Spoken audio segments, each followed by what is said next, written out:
Comme il est difficile de faire travailler les élèves dans les trois dimensions de l'espace. Souvent, quand on fait de la sculpture, on a des objets qui sont visibles de face et de dos, mais rarement sous toutes ces faces. Et là m'est revenue la parole d'un coiffeur qui m'expliquait que travailler sur la tête d'une personne et lui faire une coupe, c'était comme travailler sur un ballon. Et là, je me suis dit, c'était comme une évidence, il faut que je fasse travailler les élèves sur le thème de la perruque.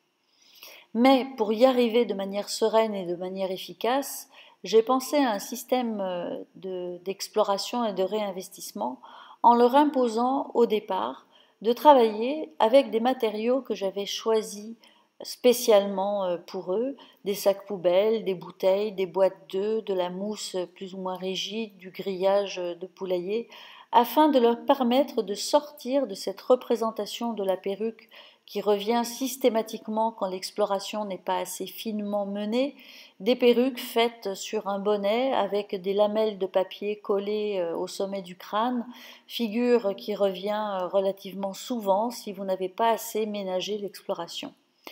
Donc je vous invite à soigner scrupuleusement cette phase, à bien choisir vos matériaux, afin de permettre aux élèves d'exprimer de manière plus libre et de manière plus spontanée leur perruque dans les trois dimensions de l'espace.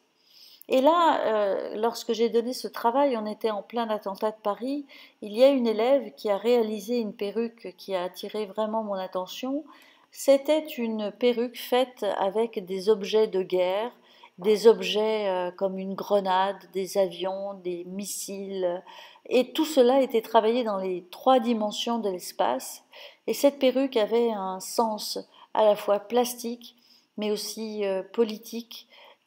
qui témoignait de l'engagement de l'élève vis-à-vis de l'actualité, et j'ai été particulièrement satisfaite